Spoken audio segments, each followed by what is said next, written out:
137 करोड़ की आबादी वाला हमारा भारत दुनिया का दूसरा सबसे बड़ा जनसंख्या वाला देश है। इस बड़ी आबादी का एक बड़ा हिस्सा असंगठित क्षेत्र में दिन रात मेहनत करता है। इनकी संख्या 38 करोड़ से भी अधिक है।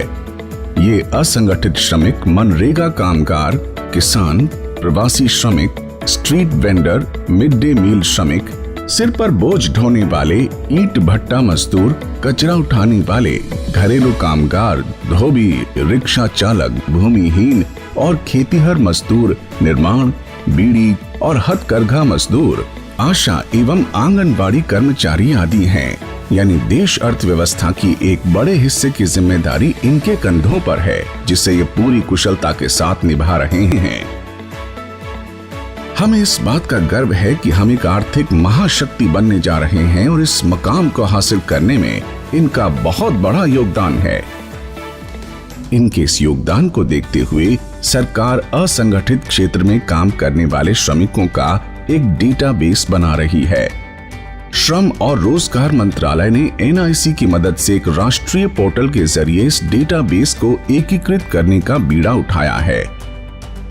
इस पोर्टल पर असंगठित क्षेत्र के श्रमिकों का रजिस्ट्रेशन किया जा रहा है और उन्हें एक UAN कार्ड दिया जा रहा है। इसके लिए श्रम और रोजगार मंत्रालय एवं CSC के बीच एक समझौता हुआ है, जिसके तहत CSC इस डेटाबेस को समृद्ध बनाने में मदद करेगी। CSC के 4 लाख से भी ज्यादा सेंटर्स पूरे देश की डिजिटल डिवाइड की खाई को कम कर रहे हैं।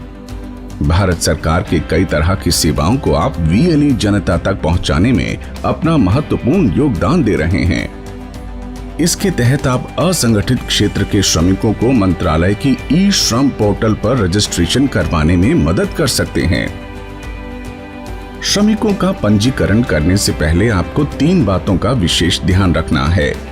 पहला, पंजीकरण करवाने वाले श्रमिक की उम्र 16 साल से ऊपर और 60 साल के अंदर होनी चाहिए। दूसरा, श्रमिक इनकम टैक्स का भुगतान नहीं करता हो। और तीसरा, श्रमिक EPFO और ESIC के सदस्य ना हो। अगर श्रमिक ये सभी शर्तें पूरी करते हो तो आप उनका रजिस्ट्रेशन कर सकते हैं। इसकी शुरुआत करते हुए सबसे पहले आप CSC के डिजिटल सेवा पोर्टल पर जाएं। लॉगिन करके वहां ई-श्रम सर्विस सर्च करें। यहां आप ई-श्रम के पेज पर रजिस्ट्रेशन थ्रू CSC डिजिटल सेवा पर क्लिक करें। इससे आप अपनी ई-श्रम के डैशबोर्ड पर आ जाएंगे। यहां आपको अब तक हुए रजिस्ट्रेशन की पूरी समरी दिखाई देगी। अब श्रमिक को रजिस्ट्रेशन करने के लिए न्यू UW को चुनें। श्रमिक से उनका मोबाइल नंबर पूछें, कैप्चा कोड भरें। पंजीकरण के लिए EPFO और ESIC के मेंबर न होने की घोषणा नो ऑप्शन को चुनकर करें। इसके बाद सेंड OTP पर क्लिक करें। श्रमिक के मोबाइल पर एक OTP आएगा, उसे भरकर वैलिडेट करें। वैलिडेट करते ही श्रमिक का आधार नंबर पूछा जाएगा। आप श्रमिक से उनका आधार नंबर लेकर उनकी आधार संख्या भरें। eKYC के लिए आप श्रमिक की फिंगरप्रिंट, आंखों की आइरिस या फिर OTP में से किसी भी एक विकल्प को चुनकर सबमिट करें। यहां मान लेते हैं कि आप फिंगरप्रिंट का विकल्प चुनते हैं, तो अब आपको अपने स्कैनर पर श्रमिक की फिंगरप्रिंट लेनी होगी। श्रमिक की फिंगरप्रिंट मैच होते ही आप उसे वैलिडेट करें। इससे आधार में पहले से दर्ज सभी जरूरी बेसिक जानकारी का डेटा अपने आप सिंक हो जाएगा। आपकी स्क्रीन पर श्रमिक की आधार eKYC संबंधी जानकारी दिखाई देगी। इसके बाद इस प्रोसेस के 5 चरण हैं जिन्हें आपको फॉलो करना है। इसमें सबसे पहला पर्सनल इंफॉर्मेशन है। पर्सनल इंफॉर्मेशन पर क्लिक करें और श्रमिक से पूछते हुए सभी जानकारी भरते चलें। सेव एंड कंटिन्यू पर क्लिक करें। इससे आप दूसरे चरण यानी एड्रेस पेज पर पहुंच जाएंगे। यहां आप श्रमिक का स्थायी और वर्तमान पता भरें। सेव एंड कंटिन्यू पर क्लिक करें। इससे आप तीसरे यानी एजुकेशन और इनकम संबंधी जानकारी वाले पेज पर आ जाएंगे। यहां आप श्रमिक की शैक्षणिक योग्यता और मासिक आय का विवरण श्रमिक से पूछकर भरें। यहां आपको श्रमिक की शैक्षणिक सर्टिफिकेट और इनकम सर्टिफिकेट लगाना जरूरी नहीं है। सेव एंड कंटिन्यू पर क्लिक करें। अब आप चौथे चरण यानी ऑक्यूपेशन मतलब श्रमिक के पेशा और स्किल वाले पेज पर आ जाएंगे। यहाँ श्रमिक का पेशा और उनकी वार्षिक अनुभव की जानकारी उनसे पूछकर भरें और सेव एंड कंटिन्यू पर क्लिक करें। अब आपके सामने पांचवा और अंतिम स्टेप बैंक अकाउंट डिटेल्स आ जाएगा।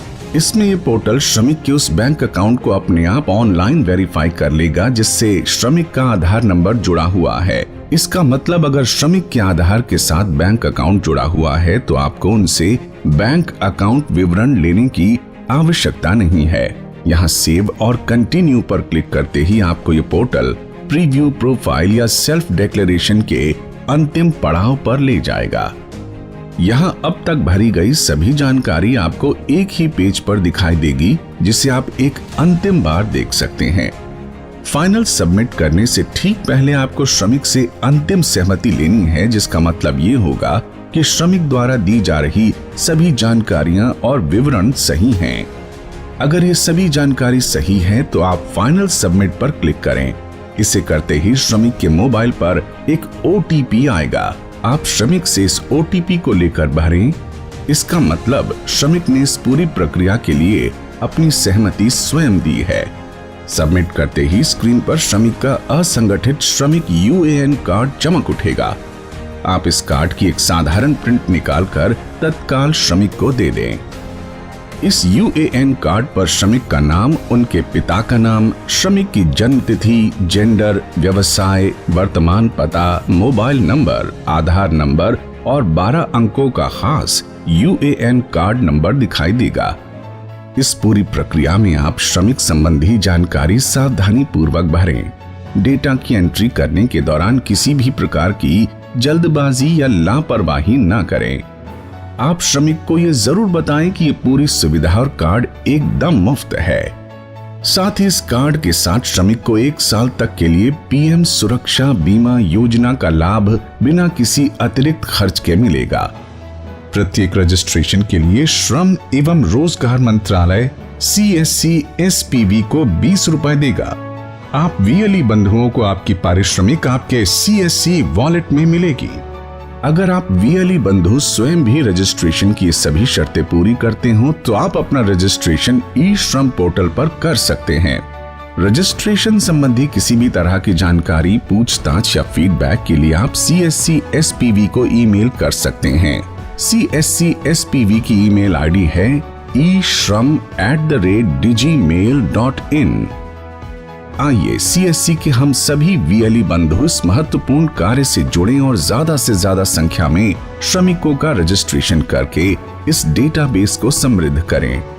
पात्र श्रमिकों के हितों की रक्षा करने के लिए श्रम एवं रोजगार मंत्रालय की मदद करें।